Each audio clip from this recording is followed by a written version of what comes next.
안녕하세요. 저는 경기도에서 반찬 가게를 하고 있는 애청자입니다.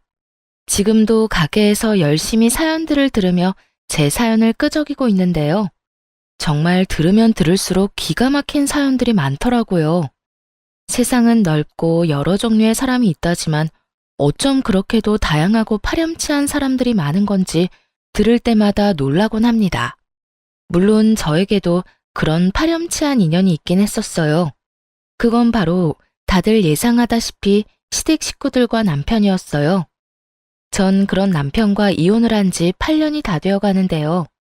제가 어떤 결혼 생활을 했고 어떻게 이혼하게 되었는지 한번 들어보실래요? 저와 남편은 회사에서 만난 사이였어요. 전 고졸 출신인 경리였고 남편은 4년제 대학을 졸업한 회사 직원이었죠. 당시 제 나이 23살, 남편 나이는 31살. 7살 차이의 남편이 남자로 보이지 않았고 그래서 시선조차 주지 않았는데 어느 순간부터 자꾸만 제 옆을 어슬렁거린다 싶더니 어느 날엔 남편이 대뜸 고백을 해오더라고요. 희원 씨, 저 희원 씨 좋아합니다. 저하고 진지하게 만나주시면 안 될까요? 네? 저를요? 전 상우 씨 남자로 본 적이 단 한 번도 없어요. 나이 차이도 그렇고 전 아직 연애하고 싶은 마음이 없는걸요. 그깟 나이 차이 제가 느껴지지 않게 노력할게요. 그리고 연애가 정 싫으시면 저하고 밥 딱 3번만 먹어주세요.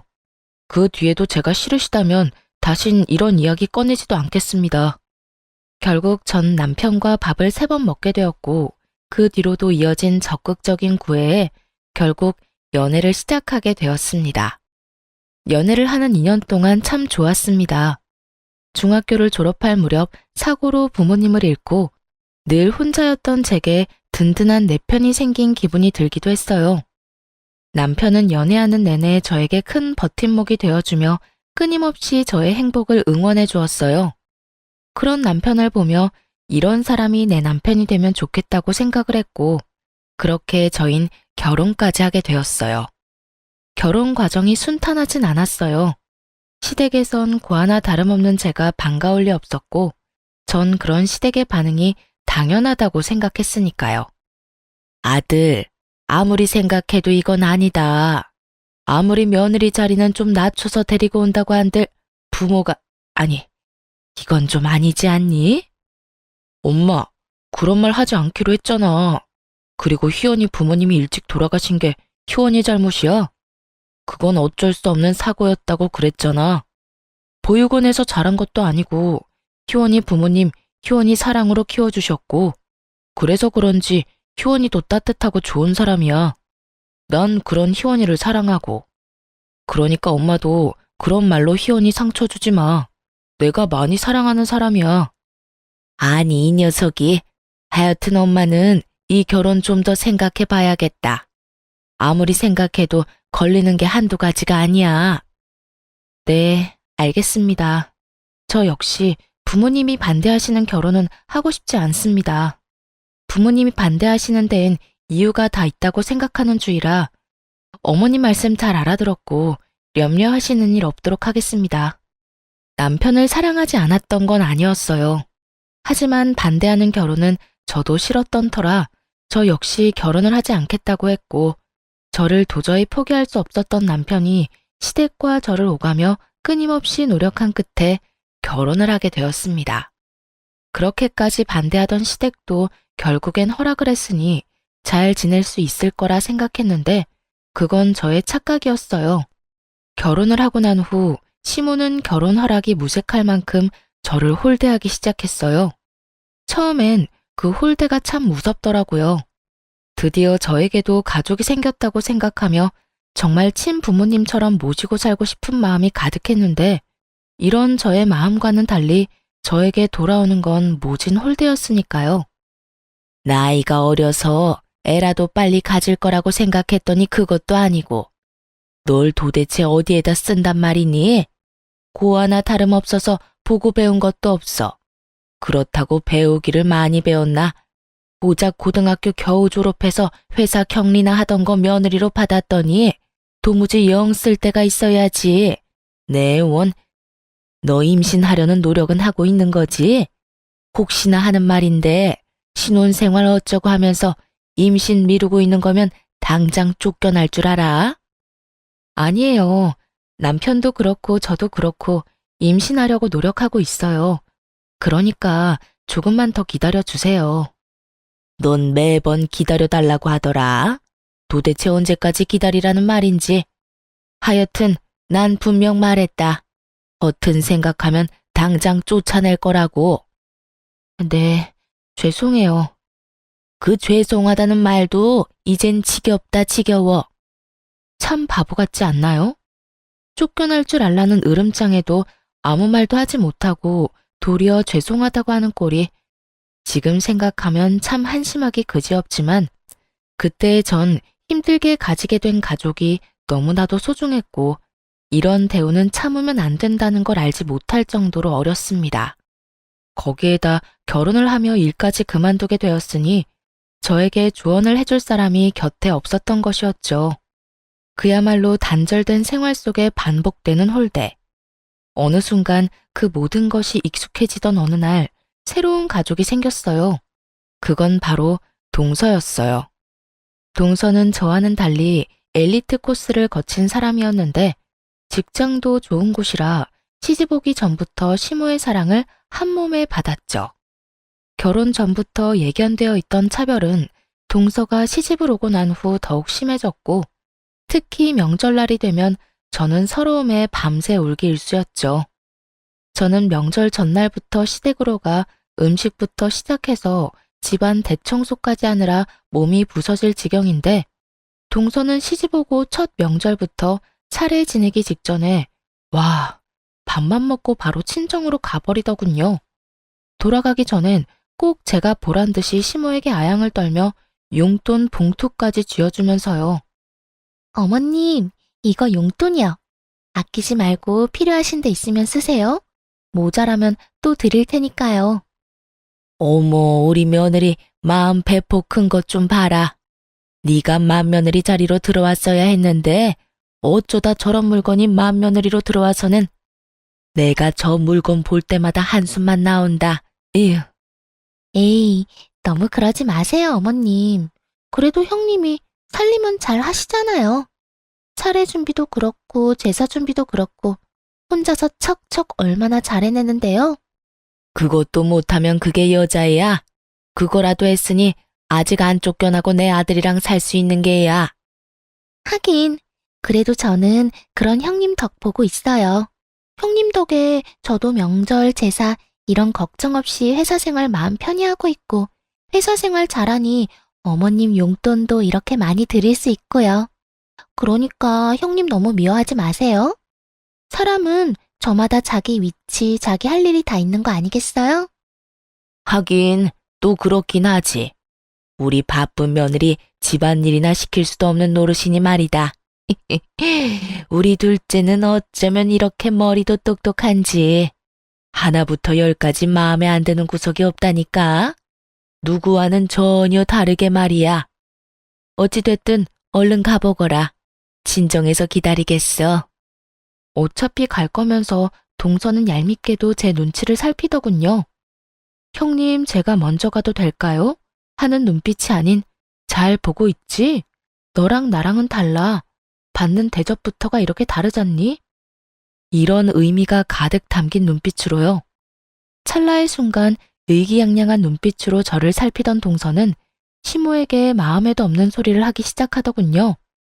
그냥 가도 될까요? 그래도 설거지라도 하려고 했는데. 설거지는 무슨? 어디 귀한 손에 물을 묻히려고? 그런 건 다 따로 할 사람이 있으니까 그냥 가거라. 쟤는 친정도 없어서 다 정리하고 손님 맞을 거 다 맡고 집에 가도 되니까. 첫째 넌 뭘 보고 서 있니? 얼른 정리하고 다음 손님 맞을 준비해야 할 거 아니니? 둘째, 너도 얼른 가보거라. 남은 명절 잘 보내렴. 네, 어머님. 그러면 저 가볼게요.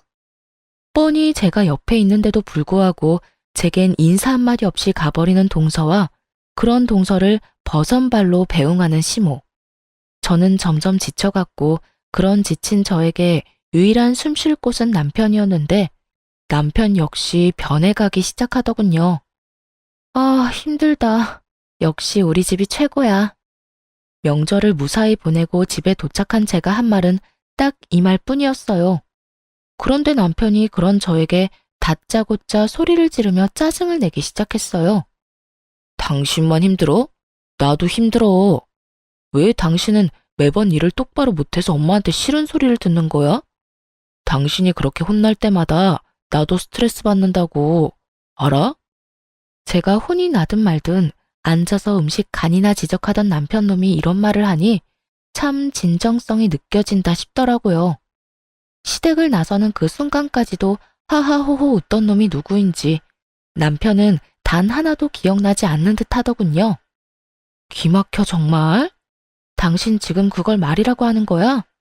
내가 뭘 잘못해서 어머님이 날 혼낸다고 생각해? 어머님은 그냥 내가 숨 쉬는 것 자체가 싫은 분인 건 몰라? 뻔히 다 아는 사람이 왜 짜증이야, 짜증이.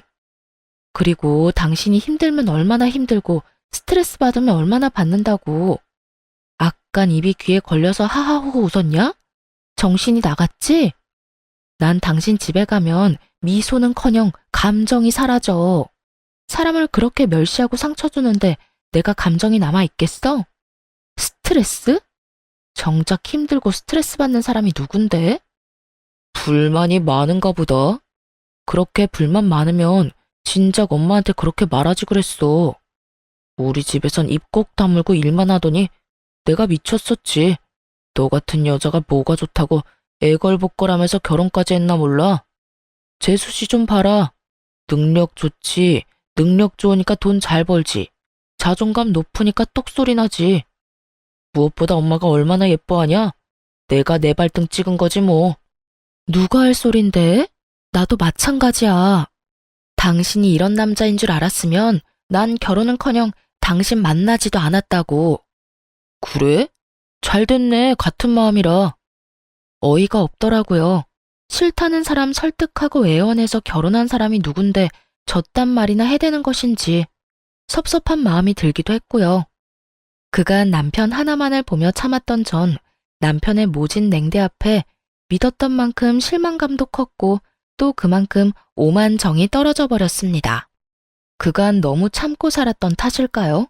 아니면 남편을 너무 믿었던 탓일까요? 한번 남편에게 정이 떨어지고 나니 결혼 이후 처음으로 이런 가족은 필요 없다는 생각이 딱 들더라고요. 비로소 정신을 차렸다고나 할까요? 그날 이후 점점 변해가는 남편을 보며 저 역시 이혼을 고민하게 되었고 하루하루 지날수록 이혼에 대해 확신하게 되던 어느 날이었어요. 그저 스트레스로 생리가 미뤄진다 싶더니 임신을 했던 것이었죠. 그렇게 바랄 땐 임신도 되지 않더니 이혼을 하려고 결심이 선 이럴 때 임신이라니. 하지만 그런 생각도 잠시 병원에서 아기의 심장 소리를 듣던 그날 저는 이렇게 생각했어요. 드디어 저에게도 진정한 내 가족이 생겼다고. 내가 이 아이를 지켜야겠다고요. 병원을 나서며 전 아이를 위해 가정을 지키기로 했고 남편 역시 제 임신 소식에 정신을 차린 것인지 다시 노력하는 모습을 보여주기 시작했습니다. 여보, 임신한 게 싫은 건 아니지? 표정이 너무 안 좋은데? 뭐? 그런 말이 어딨어. 그냥 몸이 좀 힘들어서 지쳐서 그래. 지금도 이렇게 힘든데 만삭 때는 더 많이 힘들겠지? 아무래도 그렇겠지. 여보, 그땐 내가 미안했어. 나는 당신하고 엄마하고 좀 잘 지냈으면 좋겠는데 그게 내 맘처럼 안 되니까 좀 힘들었어. 그런데 시집 온 지 얼마 안 된 재수 씨는 엄마랑 사이좋게 잘 지내니까 그게 부러우면서도 짜증이 나서 괜히 당신한테 화풀이 했어. 당신은 잘못한 것도 없는데 당신 탓으로 돌리기도 했고. 미안해. 앞으로는 그런 못난 생각하지 않고 당신하고 우리 아기 지켜줄게. 그 말 정말이지? 이번엔 정말 나 지켜줄 거지? 정말이야. 내가 앞으로 변하도록 노력할게. 그래, 그렇게 말해줘서 고마워. 당신이 노력하는 만큼 나도 노력할 테니까 우리 잘 살자. 우리 아기 잘 키워보자. 알겠지? 여보. 남편은 이렇듯 저의 마음을 달래주며 변한 모습을 보여주기 시작했고, 그런 모습을 보며 전 다시 한번 잘 살아보기로 결심했고요. 저의 임신 소식은 시댁에도 전해지게 되었고, 시댁에서도 기뻐해 주시더라고요. 아가, 고생했다, 고생했어. 그동안 아기가 안 생겨서 얼마나 걱정했는데, 이렇게 떡하니 임신을 다 하고, 앞으로 몸 조심해야 한다. 알겠지? 네, 어머님, 감사해요. 시모의 다정한 목소리를 처음 들었다면 여러분은 믿으실까요? 저는 이날을 아직도 잊지 못합니다. 다정하게 아가라고 하며 몸 조심하라고 하던 당부까지도요. 그렇게나 행복했는데 그 행복도 길진 않더라고요. 커리어 때문에 임신은 될 수 있으면 미룬다는 동서가 제 임신 소식을 듣고 덜컥 임신을 해버렸으니까요. 임신이 그렇게나 쉬운 일이라는 걸 저는 그때 처음 알았네요. 하여튼 동서가 임신을 하며 자연스럽게 임산부로서의 대우는 고스란히 동서에게로 가게 되었고, 동서는 아들, 저는 딸을 낳게 되며 차별은 더욱 심해져만 갔습니다. 저를 무시하는 건 어떻게 해서든 참을 수가 있었지만 제 딸마저 차별당하는 모습을 보며 저는 마치 시한폭탄을 품에 품고 사는 사람처럼 아슬아슬한 날들을 보내고 있었죠. 그러던 어느 날 일이 터지고야 말았습니다. 그 당시 시모의 건강이 조금 좋지 않아 저는 자주 시댁에 들리며 먹거리를 해주곤 했었는데, 그날도 마찬가지로 5살 된 딸과 함께 시댁에 간 날이었어요. 한여름 그 더운 날씨에 땀을 뻘뻘 흘리며 음식을 다 해놓고 나니 동서가 아들을 데리고 시댁으로 들어오더라고요. 조카는 자연스럽게 시모의 곁에서 놀기 시작했고, 동서 역시 자연스럽게 주방으로 들어오더니 늘 그렇듯 저에게 시비를 걸며 음식을 챙기기 시작하더군요. 어머, 반찬 많이 했네. 나 좀 가지고 가도 되죠? 마음대로 해. 어차피 반찬 가지러 왔으면서 묻기는 왜 물어? 예의상 묻는 거죠. 친정에서 예의를 가장 중시하며 저를 키워주셨거든요. 아, 친정 이야기하면 형님이 좀 서글퍼지려나? 그냥 예의를 중시하며 컸다. 이 정도로 마무리하죠. 하여튼 형님, 다른 건 몰라도 음식 솜씨는 정말 인정이에요. 요즘엔 다른 반찬엔 손도 안 간다니까요? 그래서 하는 말인데 집에서 놀지 말고 반찬 가게라도 해보는 건 어때요? 가게 차릴 돈 없으면 내가 빌려줄 수도 있고요. 아, 이자는 은행 이자만 받을게요, 특별히. 다른 날에도 시비를 걸어오곤 했지만 이날은 무슨 작정이라도 한 사람처럼 돌아가신 부모님까지 들먹이며 싸움을 걸어오는데 정말 도저히 참을 수가 없는 지경이었어요. 그렇게 동서의 시비에 한마디 하려는 순간 거실에서 조카의 울음소리가 들리기 시작했어요. 저와 동서는 동시에 거실로 뛰쳐나갔고 울고 있는 조카를 뒤로 한 채 시모는 제 딸아이의 팔을 잡고 얼굴에 손가락질을 하며 고함을 치고 있었어요. 이 계집애가 어디서 귀한 우리 손주를 밀어? 너 같은 건 맞아야 정신 차리지. 똑바로 서. 시모는 인정사정 볼 것 없이 손을 올렸고 그 순간 눈이 돌아버린 저는 시모를 밀쳐버리고 울고 있는 딸을 안아 올렸어요. 어머님, 말로 하면 되지 왜 손을 올려요? 맞을만 하니까 때렸다. 이 계집애가 글쎄 우리 귀한 손자를 밀쳐서 넘어졌잖니. 딸, 정말 네가 그랬어? 정말 네가 밀었어? 아니야, 난 안 밀었어. 난 그냥 뒤에 서 있었는데 혼자 넘어졌어. 혼자 장난감 밟고 넘어졌어. 딸아이는 울면서 저에게 사실을 전했고 그 사실을 뒷받침해주듯 바닥에 망가진 장난감이 떨어져 있더군요.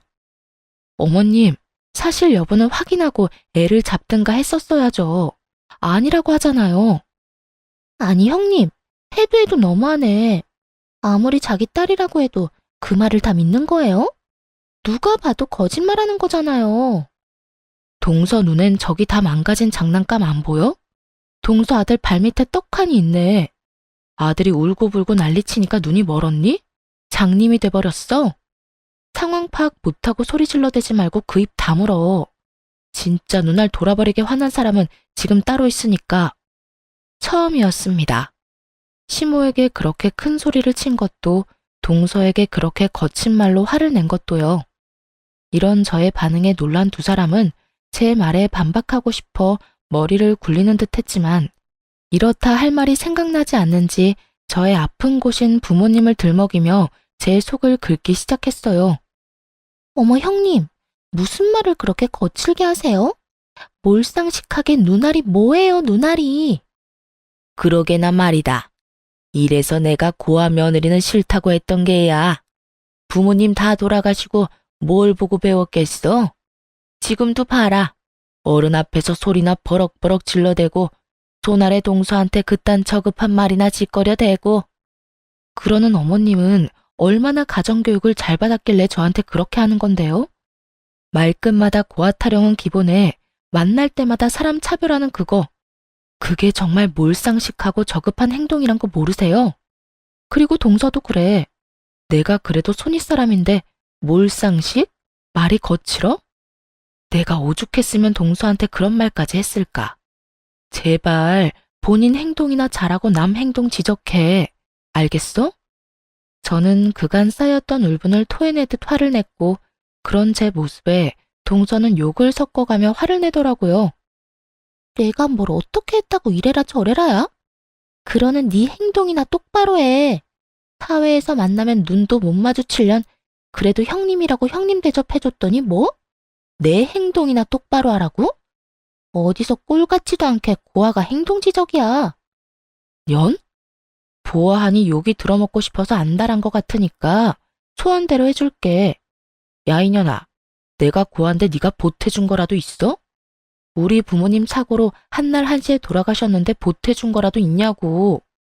어디서 나이도 어린 년이 꼬박꼬박 말끝마다 고아 타령이야? 네 잘난 부모가 그렇게 가르쳤니? 그렇지 않고서야 배웠다는 년이 말끝마다 남의 상처 후벼 파는 짓을 아무렇지 않게 할 수가 있어? 뭐라고? 너 지금 말 다 했어? 꼭 할 말 없는 사람들이 그런 말 하더라. 말 다 했냐고 말이야. 내가 말 다 했다고 하면 어쩔 거고 덜 했다고 하면 어쩔 건데? 뭐 어떻게 하지도 못할 거면서 묻기는 왜 물어? 시간 엄청 많은가 보지? 뭐야? 이 인연이?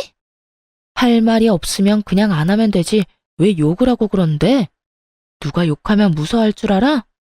동서, 나도 욕 잘하고 나도 성깔 있어. 그러니까 앞으로 까불지 말고 나한테 괜히 엉겨붙어서 시비도 걸지 마. 알겠어? 어머님, 저 먼저 가볼게요. 그리고 앞으론 반찬 못 해드리니까 알아서 챙겨 드세요. 정 그대로 집으로 돌아와 버렸고, 퇴근을 하고 돌아온 남편은 단편적인 상황만을 들은 채 저에게 화를 내기 시작하더라고요. 당신 제정신이야? 오늘 엄마한테 대들었다면서? 그뿐이야. 재수 씨한테 욕까지 했다는데. 도대체 왜 그랬어? 당신 그렇게 막 나가는 사람 아니었잖아. 당신 엄마가 그래? 내가 그랬다고? 당신 말대로 내가 그런 사람이 아닌데 그랬을 때는 이유가 다 있지 않겠어? 그러니까 이유를 말해보라고. 당신 딸 오늘 당신 엄마한테 맞을 뻔했어. 그것도 당신 딸은 동서 아들 밀친 적도 없는데 혼자 넘어진 손주 보고 어머니 혼자 오해하시고 5살밖에 되지 않은 손녀를 얼마나 잡아댔는지 알아? 그래서 내가 하지 말라고 소리 좀 쳤어. 그게 그렇게 잘못된 일이야? 그게 배운 거 없이 커서 그렇다는 소리까지 들을 일이냐고. 그리고 내가 먼저 욕한 적 없어. 동서한테 버릇없이 굴지 말라고 하니까 동서가 먼저 나한테 이년저년거리더라. 평소에 날 얼마나 무시했으면 그런 말을 아무렇지 않게 할 수가 있는지. 아, 나보고 고하라고도 하더라. 내가 그 말 듣고 참고만 있었어야 했어? 제 말을 들은 남편은 충격이 큰 듯 아무 말도 하지 못하고 있더라고요. 그도 그런 것이 은연중에 제가 무시를 당한다는 것은 알고 있었지만 이렇게 심한 모욕까지 당하고 있다는 것은 알지 못했던 터라 더욱 놀란 듯 했어요. 남편은 어찌되었든 시모에게 함부로 한 저에게 화가 난 것은 맞지만 동서의 행동과 시모가 딸에게 한 행동만큼은 절대로 그냥 넘기지 않겠다고 하며 화를 내더군요. 남편은 시모에게 전화를 했고 남편의 닥달에 화가 난 시모의 목소리가 저에게까지 들려오더라고요. 엄마, 어떻게 그럴 수가 있어? 엄마한텐 손자만 손주야? 손녀는 손주도 아니야? 우리 딸이 아니라고 했다며.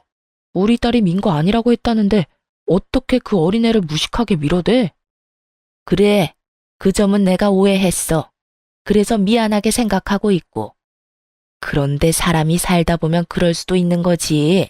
그게 뭐 그렇게 큰 문제라고 엄마한테 이렇게 화를 내는 게야? 엄만 지금 그게 미안한 사람이 할 태도야? 그리고 내가 지금 화 안 나게 생겼어? 아까 엄마가 나한테 전화할 땐 엄마 잘못한 건 하나도 말 안 하고 집사람이 엄마한테 말대꾸하고 욕했다는 말만 했잖아. 엄마가 그렇게 말하면 내가 집사람이랑 싸울 거라는 생각은 못했어? 엄마는 내가 이 사람이랑 헤어지길 바라는 거야? 그렇지 않고서야 어떻게 말을 그렇게 전달해? 엄마한테는 내 집사람도 내 딸도 가족도 아니야? 아니, 가족이라고 생각한 적은 있긴 해. 넌 무슨 말을 그렇게 하니? 도대체 네 집사람은 말을 어떻게 전했길래 네가 이런 말까지 하는 게야? 하여튼 못 배운 년이 하는 짓도 어쩌면 그렇게 저급한지. 네 집사람 옆에 있니? 바꿔봐라. 도대체 어떤 말을 어떻게 전했는지 그 입으로 드러나 보게. 적어도 엄마보단 사실 그대로 전했으니 집사람한테 뭐라고 할 생각하지 마. 그리고 집사람한테 그딴 식으로 말하는 것도 그만하고. 이제 이 사람도 한 아이의 엄마야. 거기에 맞는 대우 정도는 해주라고. 남편은 전화를 끊어버렸고 단호하게 끊은 전화만큼 화가 단단히 나 보이더군요. 그 뒤 남편이 어떻게 할지는 남편 문제였고 전 그 길로 시댁의 발길을 끊어버렸습니다. 시댁 하나 끊어냈을 뿐인데 여유 시간이 생기다 못해 넘쳐나더라고요. 그간 틈만 나면 호구짓거리를 하고 사느라 아이를 어린이집에 보내고 난 후에 주어지는 여유로운 시간을 즐긴 적이 없었던 것이었어요. 그 여유로운 시간이 좋으면서도 그 시간을 처음 가져보는 제가 얼마나 한심하고도 불쌍했는지 모릅니다. 예쁨 한번 받아보겠다고 그 고생을 했는데 결국엔 예쁨 한번 제대로 받지 못하고 연까지 끊어버렸으니 말이죠. 어찌되었든 그제라도 주어진 시간을 잘 쓰자는 생각이 들었고 어느 정도 쉬고 나니 그저 놀기보단 뭐라도 해보고 싶다는 생각이 들더라고요. 그때 동서의 말이 떠올랐어요. 다른 건 몰라도 음식 솜씨만큼은 최고라는 그 말이요. 동서 입맛이야말로 까다롭다는 걸 누구보다 더 잘 알던 저였기에 전 반찬 가게를 열기로 마음먹게 되었어요. 남편의 도움을 받을 수도 있었지만 그러지 않았습니다. 전 그간 쓰고 남겨뒀던 부모님의 유산으로 자그마하게 반찬집을 열게 되었고 딸을 케어해야 한 탓에 긴 시간을 쓸 순 없었지만 시간 대비 꽤 괜찮은 수익을 얻을 수 있었어요. 하루가 다르게 매출은 올라가고 있었고 전 활기를 되찾으며 자존감도 되찾고 있었습니다. 이런 저의 변화를 남편은 눈치채지 못하고 있었는데 그 당시 남편은 이런 저의 변화를 알 노력조차 하지 않을 만큼 가정에 관심이 없었어요. 여보, 저기 나 할 말이 있는데. 나 피곤해. 중요한 말 아니면 나중에 해. 늘 이런 식이었던 터라 반찬 가게를 하고 있다는 사실조차 말할 틈이 없던 상황이었죠. 그렇게 비밀로 할 생각도 없던 비밀이 생기는 사이 남편의 행동은 점점 이상해지더군요. 외박을 한다거나 퇴근 시간이 늦어진다거나 하는 일은 없었지만 딸을 대하는 행동이 달라졌달까요? 다른 건 몰라도 딸에게만큼은 진심으로 잘 대하던 남편이었는데 그마저도 소홀해진다 싶더니 어느 순간부턴 딸과 눈조차 마주치지 않는 날들이 길어지더라고요. 저는 직감적으로 남편에게 다른 여자가 생겼음을 알아챘고 저의 예상대로 남편은 다른 사람도 아닌 회사 격리 직원과 바람이 났던 것이었어요. 많이 본 상황에 그저 웃음만 나더라고요. 다른 사람도 아닌 제가 과거에 일하던 그 자리에서 지금 현재 일하고 있는 격리라니 어이가 없기도 하고요. 제가 결정적으로 남편의 외도를 알게 된 것은 편지였어요. 글쎄 상간녀가 40대 유부남 남편을 위해 쓴 편지를 남편의 옷가지에서 발견하게 된 것이었죠. 그중 뇌리에 담긴 구절이 있습니다. 자기야, 우리는 이렇게 사랑하고 애절한데 우리의 사랑을 마음껏 드러내지도 못하는 이 현실이 너무 슬프다. 그저 우리가 조금 늦게 만나고 조금 늦게 깨달은 것뿐인데 그걸 외도라고 손가락질할 사람들이 밉기도 하고 말이야. 사랑이 죄는 아닌데 자기도 그렇게 생각하지? 이 무슨 고귀한 척인지 모르겠더라고요. 네, 사랑은 죄가 아니겠죠. 하지만 불륜은 죄가 되지 않을까요? 이렇게 한 사람 인생을 송두리째 망가뜨리고 나아가 내 딸의 아빠 자리마저 빼앗아가는 것이 불륜인데 어떻게 그걸 죄가 아니라고 할 수 있는 것인지 손편지 귀한 요즘 세상에 편지까지 써주면서 추악한 외도를 풋풋한 연애로 포장하는 두 연놈을 보며 저는 이혼을 결심하며 이만 남편을 놓아주기로 했습니다. 어차피 자식 생각해서 이혼 결혼이었고 여자에게 미쳐서 딸에게마저 소홀한 남편은 저도 필요가 없었으니까요. 증거야 남편 놈의 휴대전화를 통해 차고 넘치게 확보한 상태였고 남편에게 이혼 통보를 하던 날 남편의 반응이 저의 마음을 더 확고하게 해주었어요. 이거 좀 볼래? 이게 다 뭔데? 뭐긴 뭐야. 당신이 다른 여자가 생겼다는 증거들이지. 알아보니 당신 회사 경리더라. 어디서 많이 본 장면 아니야? 내가 그 자리에서 일할 때 당신이 나한테 한 말 나 아직도 기억해. 다른 건 몰라도 가족 없는 외로움은 느끼지 않게 든든한 가족이 돼준다고 했어, 당신. 이런 게 든든한 가족인지 미처 몰랐지 뭐야? 도대체 언제부터 알고 있었던 거야? 혹시 내 뒷조사했어? 뒷조사는 무슨. 이 편지 옷에다 넣어두고 안 뺐더라? 이 정도면 그냥 들키고 싶어서 안 달란 거 아니야? 아, 그게 거기 있었어? 어쩐지 아무리 찾아도 없더라고. 아, 다 됐고. 그래서 이혼하자고? 그래, 해, 이혼. 차라리 잘 됐어. 나도 당신이랑 계속 이대로 사는 게 맞나 고민했거든. 이참에 이혼하고 새 출발하지 뭐. 아 참, 애는 내가 키운다. 뭐? 네가 뭔데 애를 키워. 바람나서 이혼하는 주제에 헛된 기대하지 말고 조용히 위자료나 내놓고 빨리 이혼할 생각이나 해. 참나, 너 내가 애 주면 키울 능력이나 돼? 왜? 너처럼 구질구질하게 키우게? 나는 그 꼴은 못 보겠는데 어떻게 하지? 경력 단절이라 취업이 되길 하겠어. 그렇다고 능력이 되기래. 괜히 한순간 잘못된 선택으로 애까지 고생시키지 말고 내가 키운다고 할 때 순순히 내놔. 내가 물건도 아니고 물건 달라는 듯 내놓으란 남편을 보며 정말 갈 때까지 갔구나 싶더군요. 무슨 일이 있어도 딸만큼은 포기할 수 없었던 전 사실 반찬 가게를 하고 있음을 이야기해 주기로 했죠. 그딴 걱정은 하지 마. 당신이 바람 피우면서 정신 못 차리고 다니는 사이에 나 가게 열었어. 반찬 가게. 뭐? 반찬 가게? 무슨 돈이 있어서? 당신 혹시 나 몰래 딴 주머니 찼어? 야, 딴 주머니 찰 돈이나 주고 그딴 소리를 해. 겨우 생활만 가능한 돈 주면서 생색이란 생색은 다 냈던 거 기억 안 나나 봐? 내 가게에 당신 돈 땡전 한 푼 들어간 거 없으니까 괜히 침 흘릴 생각하지 말고 내 돈벌이는 내가 충분히 하고 있으니까 양육권이나 포기해. 네가 포기해. 반찬 가게 그거 해봤자 얼마나 번다고.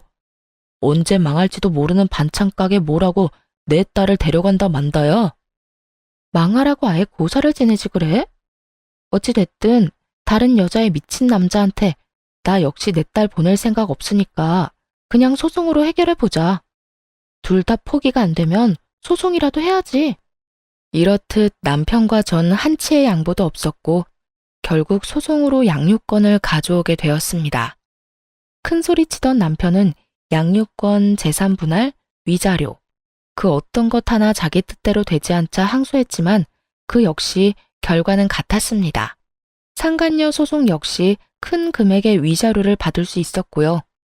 그렇게 이혼하고 난 후 1년 가까운 시간 동안 저와 딸은 평화로운 날을 보내고 있었어요. 딸 역시 이혼을 하고 난 후 제가 더욱 집중해서 돌볼 뿐만 아니라 더 많은 사랑을 쏟아주니 더욱 안정된 모습을 보여주더라고요. 그렇게 딸과 행복한 시간을 보내던 어느 날 동서에게 전화가 오더라고요. 그간 연락해온 적이 단 한 번도 없었던 터라 무슨 일인가 하는 마음에 전화를 받게 되었습니다. 무슨 일이야?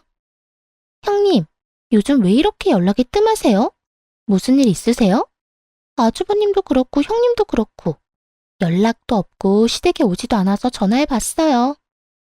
말하는 꼴을 보니 제가 이혼한 것을 전혀 모르고 있는 듯 했어요. 이혼을 했다고 해야 하나 고민하지 않은 것은 아니었지만 괜한 말을 했다가 말이 더 길어질 것 같아 그냥 전화를 끊어버리려던 순간이었어요. 아, 그래? 아무 일 없어? 동서도 아무 일 없지? 그러면 나 바빠서 이만 끊을게. 앞으로 무슨 일 있으면 동서 아주버님한테 전화해. 나한테 하지 말고. 그러면 끊어? 잠깐만요. 형님, 제 말 좀 들어보세요. 뭔데? 할 말 있으면 빨리 해. 상황을 보아하니 형님 아직 모르는 것 같은데 어머님 지난주에 쓰러지셨어요. 아주버님껜 연락드렸는데 찾아오기는커녕 연락도 없어서 형님한테 전화한 거고요. 이럴 때 병원이라도 와서 병시중이라도 들어야 어머님께 점수라도 따지 않겠어요? 다 형님 생각해서 연락한 거니까 저한테 고마워하라고요. 이게 보자 하니까 정말 사람을 호구로 하나. 본인이 병시중 들기 싫어 저에게 떠넘기려고 하는 수작이 뻔히 보이는데 저딴 식으로 말을 하니 웃음이 다 터져 나오더라고요. 동서는 나를 정말 호구로 생각했구나. 호구라니, 제가 언제요? 지금 하는 꼴이 그렇잖아. 지난 1년 동안 안부 연락 한 통 없다가 어머님 쓰러지시니까 연락해서 뭐? 이럴 때 잘 보이라고? 차라리 솔직하게 동서가 병시중 들기 싫으니까 나한테 도와달라고 부탁이라도 하든가. 이게 뭐야, 속보이게? 동서도 참 알만하다. 그래요. 형님이 그렇게까지 말하니까 솔직하게 말할게요. 저 어머님 병시중 들 생각도 없고 들어야 할 필요도 못 느끼겠어요. 제가 맏며느리도 아니고 엄연히 맏며느리가 따로 있는데 왜 제가 그런 힘든 일을 해야 해요? 그렇게 힘든 일은 능력도 없고 할 일도 없어서 시간이 남아도는 형님이 해야 하는 일 아니냐고요. 제가 누누이 말했었죠? 사람마다 맞는 위치와 해야 할 일이 있다고요. 지금 형님이 해야 할 일은 어머님 시중 드는 일이라고요. 할 일이 없기도 하고 능력도 없는데 거기에다 맏며느리, 딱 형님 일이잖아요. 정말 난년은 난년이다 싶더군요. 그렇지 않고서야 어떻게 저런 얄밉고도 말 같지 않은 말을 사람 말같이 할 수가 있는지 대단하다는 생각이 들었으니까요. 동서는 확신에 찬 목소리로 저에게 호구짓을 강요하고 있었고 전 그런 동서에게 통쾌한 사실을 알려주기로 했습니다. 듣고 보니 다 맞네. 할 일도 없고 능력도 없고 거기에다 맏며느리가 어머님 시중해야 하겠네. 그렇죠? 그렇다니까. 그러니까 당장 내일부터, 아니, 오늘부터 와서 어머님 시중 좀 드세요. 무슨 노인네가 아파서 그런가 얼마나 꼬장꼬장한지 내가 정말 미쳐버리기 직전이라고요. 동서, 나 못 가. 난 이제 그 집 맏며느리 아니거든. 네? 그게 무슨 말이에요? 몰랐나 본데 나 이혼한 지 1년이 다 돼가. 그 빌어먹을 인간이 바람나서 이혼했는데 상황이 이렇게 되고 보니 그 인간이 내 인생 꽃피게 해주려고 바람까지 피워줬나 싶네. 그 덕분에 노인네 병시중은 피할 수 있었으니 말이야. 그 인간한테 감사할 날이 다오네. 정말 그렇지 않나요?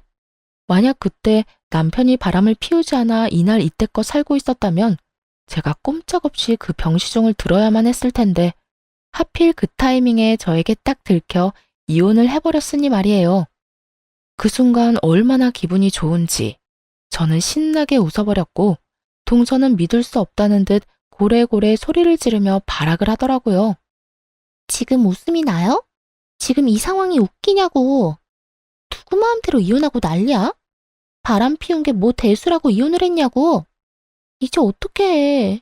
꼼짝없이 내가 저 노인네 떠맡게 됐는데 이제 어떻게 하냐고. 지금 일주일 병시중도 끔찍한데 앞으로 어떻게 해? 그 순간이었어요. 동서가 미쳐 날뛰는 소리와 함께 서방님의 목소리가 들려오더라고요. 이게 다 무슨 소리야? 당신 지금 우리 엄마한테 노인네라고 했어? 끔찍! 당신 우리 엄마 시중 드는 게 그렇게 끔찍했어? 아니, 그게 아니라 여보. 내 말은 그게 아니었어. 두 사람이 다투는 소리가 들려왔고 전 전화를 끊어버렸어요. 평소 전시모라면 끔찍하던 전시동생이니 그 끝은 뻔하지 않겠어요. 그 후론 한동안 조용하다 싶었는데 반년쯤 지났을 때 전 남편에게서 연락이 오더군요. 그 당시까지 남편은 딸아이를 한 번도 보러 오지도 보고 싶다는 말조차 없었지만 혹시나 하는 마음에 연락할 방법은 열어두었던 것이었죠. 아무리 제가 이혼을 했다고 한들 제 마음대로 천륜을 끊을 수 없는 것이기도 했고 딸아이가 아빠가 보고 싶다고 한다면 언제든 만나게 해주고 싶었으니까요. 전 남편의 연락에 저는 오로지 딸을 생각해 전화를 받게 되었고 전 남편은 이러한 제 생각과 기대를 저버리기에 충분한 인간이었습니다. 여보, 잘 지냈어? 우리 딸은 잘 지내지. 못 지낼 이유가 없으니 잘 지내지. 이때껏 연락 한 통 없더니 왜 전화했어? 그게 우리 엄마 편찮으시다는 이야기 들었지? 재수 씨가 당신하고 통화했다고 하던데. 그게 왜? 그냥 솔직하게 이야기할게. 사실 나 그 여자랑 헤어졌어. 당신이랑 이혼하고 결혼은 따로 안 하고 같이 살긴 했는데 글쎄 그 여자가 우리 엄마 쓰러졌다는 소식 듣더니 사람이 변하더라고. 계속 짜증만 내고 밖으로 돈다 싶더니 내가 엄마 모시고 싶다는 말 꺼내자마자 집을 나가버리더라. 내가 어이가 없어서. 자긴 누구랑 달라서 가정교육 잘 받았다고 그렇게 자랑처럼 말하더니 그게 가정교육 잘 받은 사람의 태도야. 하여튼 그 여자 회사까지 그만두고 도망갔어. 그런 이야기를 왜 나한테 하는 거야? 설마 나한테 뭐 동정심 같은 걸 바라는 거야? 설마 양심도 없이? 동정심을 바란다고 해도 양심도 없다고 생각했을 텐데 전 남편은 생각보다 더 파렴치한 인간이더라고요. 동정심은 무슨. 우리 다시 결합하자고. 나 다시 당신한테 돌아갈 수 있어. 당신 나 아직 사랑하는 거 다 알고 있어. 그러니까 아직 전화번호도 안 바꾸고 내 전화 기다렸다는 듯이 받은 거 아니야? 착각도 유분수지. 아이 생각해서 연락할 수단을 막지 않고 아이 생각해서 전화 한 통 받은 것이 어떻게 사랑으로 변질될 수 있는 것인지 전 남편의 뇌 구조가 궁금해질 지경이었어요. 여기까지만 해도 기가 막히고 코가 막히는 지경인데 그 다음에 흘러나오는 남편의 말은 더욱더 가관이었습니다. 이 와중에 조건도 있어? 당신이 우리 엄마 좀 모셔줘. 동생네도 이혼할 것 같더라. 재수 씨가 뭐 엄마 욕을 하다가 들켰다나 뭐라나. 잘 풀려서 이혼까진 안 한다고 하더라도 당신도 알다시피 재수 씨는 능력이 좋긴 하지만 싹수가 없잖아. 아픈 우리 엄마 탈들이 모실 사람은 안 된다 이거지. 그러니까 당신이 좀 모셔줬으면 좋겠어. 엄마가 특별히 우리 엄마 집에 들어와서 살아도 좋다고 했으니까 엄마 집에서 새 출발해보자.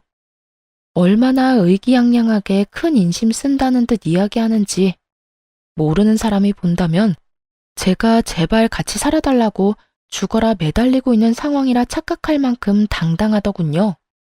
화도 나지 않았어요. 도리어 어이가 없어 웃음이 다 나더군요.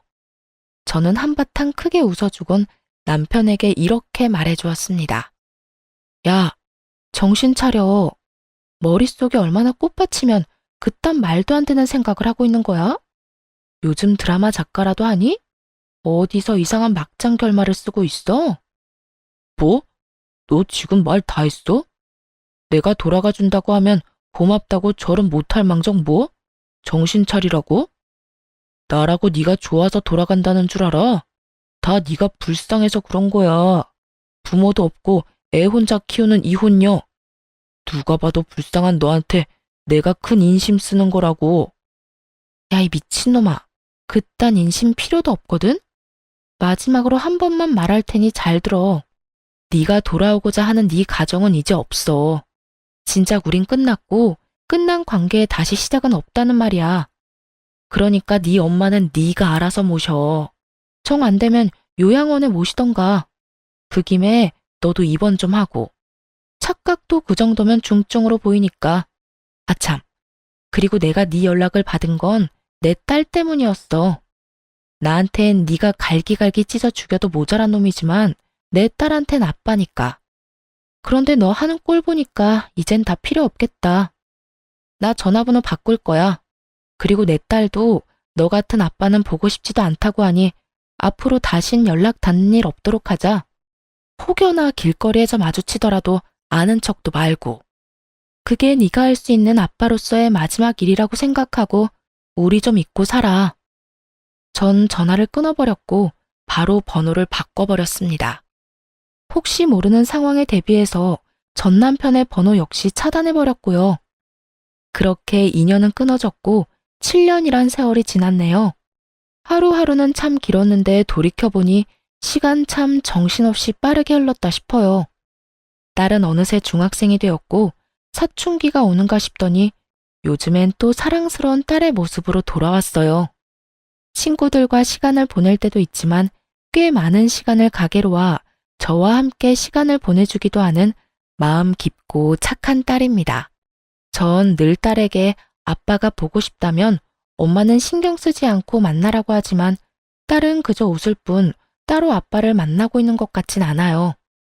그 어린 나이에 상처를 받은 것인가 하는 생각이 들기도 하지만 딸의 말론 아빠의 기억이 흐릿할 뿐더러 좋았던 기억도 별로 없어 굳이 만나고 싶지 않다고 슬그머니 자신의 마음을 전해오더군요. 전 그런 딸이 때론 안쓰러울 때도 있지만 그럴수록 딸과 더 많은 시간을 보내려고 노력하며 지내고 있어요. 반찬 가게는 제법 자리를 잡았고 더 큰 평수로 옮긴 지 2년이 되었네요. 전 이제 곧 식당 오픈을 앞두고 있습니다. 새로운 일을 시작하기 전에 과거를 여기 사연 열차에 털어버리고 가벼운 마음으로 열심히 살아가 보려고요. 다들 응원해 주실 거죠? 지금까지 제 긴 사연 들어주신 여러분들 감사합니다. 좋은 하루 되세요.